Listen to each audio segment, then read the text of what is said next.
Hello, welcome back. So let's start our first question. Our first question is, what is Azure Data Factory? It's a very important question, and normally no one will ask these questions, but if someone asks you and if you couldn't answer these questions, it's the end of game. So if you want to become an Azure data engineer, you should know what is Azure Data Factory. It's a very important topic. So let's start answering Azure Data Factory. The first part is, it's a service inside Azure. It's a ETL service inside Azure cloud. So what is mean by ETL? Three kind of operation you could perform using ETL. Extract data from different source. Extract means read data from different source. T means transform your data. And L means save your data to a destination or load your data into a destination system. So by using Azure Data Factory or by using any ETL tool, you could read data from different source, perform some transformation, and then save your data into a destination system. That is what ETL means. And Azure Data Factory is a ETL service inside Azure cloud. And another important part is, it's a PaaS service, platform as a service. And PaaS means you don't need to worry about the infrastructure.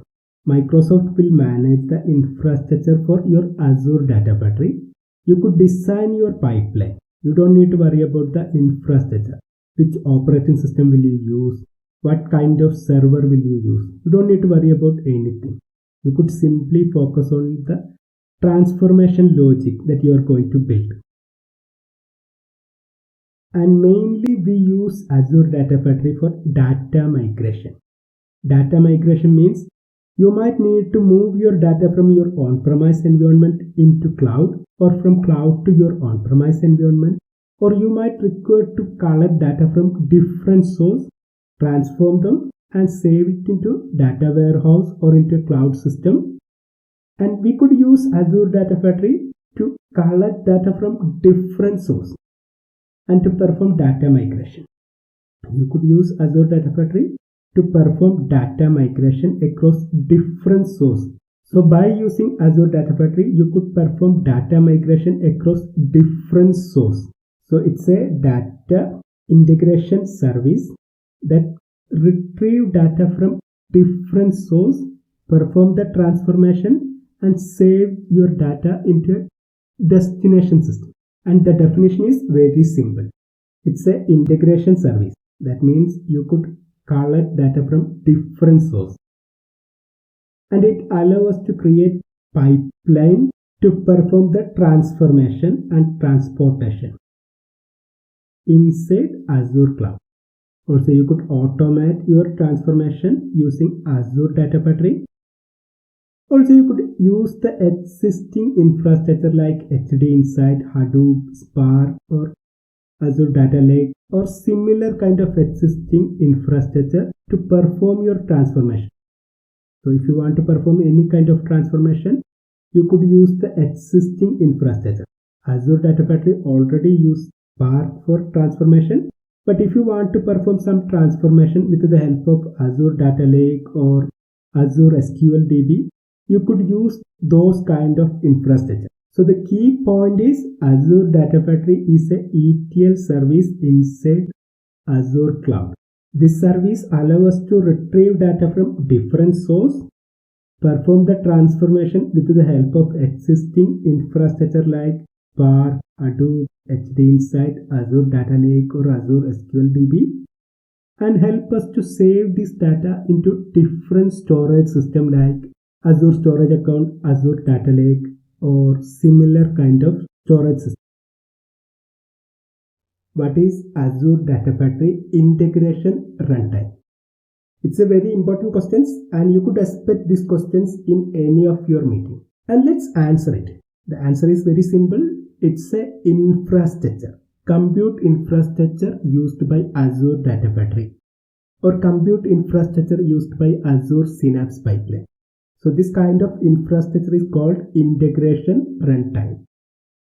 And why we need integration runtime, or what kind of feature it provides?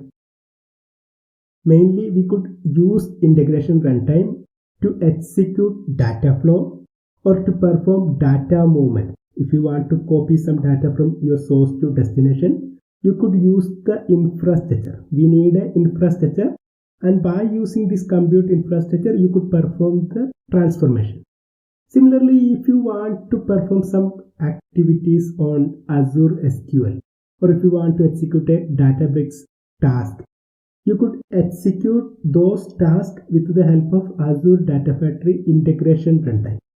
It helps us to dispatch activity to a different compute infrastructure. Also, Azure Data Factory integration runtime helps us to execute SSIS packages. So if you have some SSIS packages and if you want to execute them, you could use Azure Data Factory integration runtime. So if you want to execute a data flow means inside Azure Data Factory, you could create data flow with the help of Spark cluster. So you could design your transformation and you could execute your task with the help of Spark cluster. You don't need to create Spark cluster. Azure Data Factory will maintain or manage that infrastructure. So by using Azure Data Factory integration runtime, you could execute data flow. So you could perform data transformation inside Azure Data Factory with the help of data flow, and you could execute your data flow with the help of Azure Data Factory integration runtime. That means Azure Data Factory compute infrastructure. Similarly, you could perform data movement, or you could copy data from one source to another source or into a destination with the help of Azure Data Factory integration runtime. Also, you could execute many tasks with the help of other infrastructure like Databricks, ML Studio, or database. So by using this kind of infrastructure, you could perform so many transformations. And Azure Data Factory helps us to dispatch activities into this kind of infrastructure. So if you want to execute a store procedure activity, you could use Azure Data Factory integration runtime that will dispatch the activity to Azure SQL or into a SQL server. And finally, you could use Azure Data Factory integration runtime to execute SSIS packages. So you could create SSIS integration runtime to execute SSIS package. So there are different types of integration runtimes are there. And integration runtime means it's an infrastructure, compute infrastructure. And there are different types of infrastructure are there that we will discuss later. And it's a very important question, and you could expect this question. And there is another version of this question. What is IR? IR means integration runtime. So you could expect question like what is IR, or you could expect what is Azure integration runtime. So you could expect these questions, and it's very important question. And you should know IR or integration runtime means compute infrastructure used by Azure Data Factory or Azure Synapse Pipeline. Different types of Azure integration runtime. In our previous question, we discussed what is meant by integration runtime or IR. It's a infrastructure, compute infrastructure used by Azure Data Factory and Synapse Pipeline is called integration runtime or IR. And there are different types of IR is there. And let's check the types of IR. And we could expect questions regarding different types of IR. So we should know which all the types of integration runtimes are available. So there are three types of integration runtime. The first one is Azure integration runtime, which is also called auto-resolved integration runtime. Then we have an option to create self-hosted integration runtime and Azure SSIS integration runtime. So we could use Azure integration runtime to perform the copy activities, or in order to execute copy activities, you could use Azure integration runtime. Similarly, if you want to dispatch activity to HD Insight or SQL Server, you could use Azure integration runtime. So if you are using Azure infrastructure to perform some operation, you could use Azure integration runtime. But if you want to access your on-premise environment, you could go with self-hosted integration runtime. So if you want to access your on-premise environment, you need to use self-hosted integration runtime because it will be in a different network. Your on-premise environment is a different network. Otherwise, you could configure your firewall and you could access your on-premise environment. But normally, you should use self-hosted integration runtime to access your on-premise environment. Also, we have Azure SSIS integration runtime. So if you want to execute your existing SSIS packages inside Azure Cloud, you could use Azure SSIS IR or Azure SSIS integration runtime. And by using this integration runtime, you could execute your existing SSIS packages. So Azure SSIS is a fully managed cluster inside Azure VM that dedicated to execute SSIS packages. So these are the 3 types of Azure integration runtimes available inside Azure Data Factory. And let's see how we could create this integration runtime.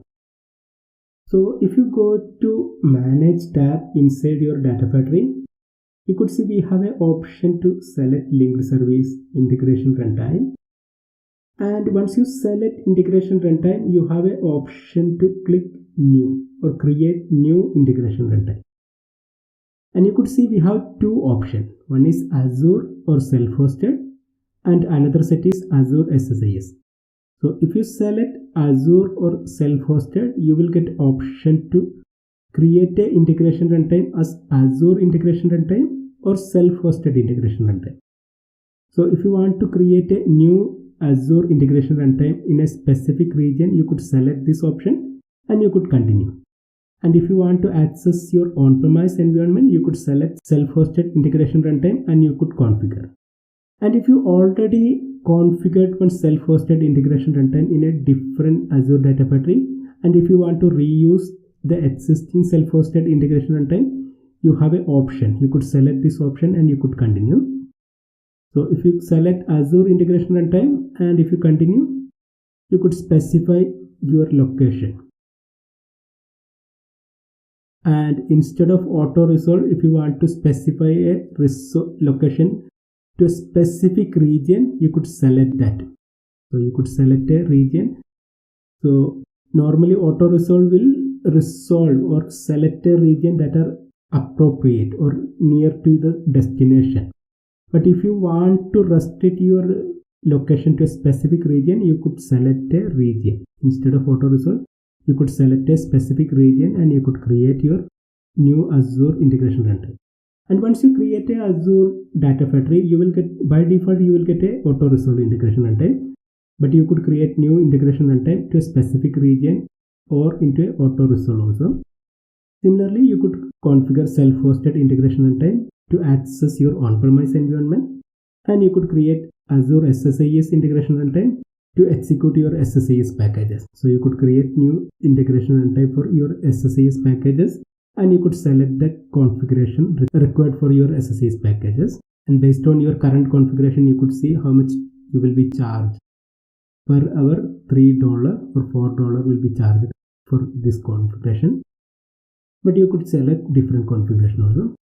So this is how we could create different types of integration runtime using Manage tab. Now let's discuss another very important interview question. It's very short question. What is linked service? What is linked service inside Azure Data? And the answer is very short. It's a connection detail. If you want to access any source or destination, you need to create a connection. And inside Azure Data Factory, we configure this connection details using linked service. So let's see how we could create a linked service. And it's very simple. You go to Manage tab. So we have an option to select Manage tab. Inside Manage tab, we have an option to select linked service. And you could see already I created one linked service. Right now I am using one storage account called Step2C Education, and in order to access that storage account, I created one linked service. And the creation, how to create linked service, it's very simple. Just click on the new, select the kind of source or destination. So you could select Azure related source or database, file, or any other kind of data set, any other kind of data store, or you could create a linked service to access a compute infrastructure. You could create a linked service to access any compute infrastructure also. So let's select a, and once you select the kind of data store, click on continue. Then you could specify the name of your linked service and by using which integration runtime, which compute infrastructure are you going to use with this linked service, that you could specify. Even you could create new integration runtime by clicking this new button. And then you could specify the connection details. How are you going to connect to your source systems? Then you could specify the parameter, and if you have any advanced configuration, that you could specify here. This is how you could create linked service, and linked service are connection details to access any compute infrastructure or a storage location. Now let's discuss another important questions called dataset. What is dataset inside Azure Data Factory? And the answer is very simple. Dataset is named view of our data. That means you could create a linked service that will point to a source system or a storage system. And inside your storage system, there will be hundreds of files or tables. But you could specify exactly which files are you going to copy or which table are you going to copy using dataset. So dataset is a named representation of your data or a reference that specify which files or which tables are you going to copy, or on which files or table that you are going to perform some actions. So dataset is a named representation of your data. So let's see how we could create a dataset. So inside Azure Data Factory, we have a tab called dataset inside other tab, and you could click on new dataset. You could specify the kind of storage that you are going to access. Then you could specify what kind of file are you going to access. Then you could specify the linked service. Also you could specify the name for your dataset and the linked service. Linked service will help us to access a source system. So you need to select a linked service. And if you don't have any linked service, you could create new linked service to access corresponding sources. Now you could browse the location. If you are accessing a file location, you could browse the location. So you could select the file. Similarly, you could specify whether your first row has a header, and you could import schema. And schema means the structure of your files, the data types and the column names that you could import. Once you click OK, you could see a new dataset has been created. You could rename this dataset, and you could see the configuration which you selected. But if you want to make any changes, you could change it here. Say if you want to change the delimiter, you could change it here. Now the important part is, if you click on this JSON view, you could see the details. Even the structure or schema you could see here. So as we selected import schema, it imports the structure of our file and it's saved inside our dataset. So you could see we specified the linked service, the name of our dataset is specified, and the type, file name, location, everything you could cross check here. So it's a representation or a reference to the files which we saved inside our container. So inside our storage account, we have a file called employee, and we are referring that file this file using our dataset. So we could rename this dataset using this property button, and we could call it as dataset employee CSV. So this is how we could create dataset, and we use dataset to reference exactly which file are you going to use or which file are you going to process. To specify that details, we use dataset. So that's all for this video. Thanks for watching.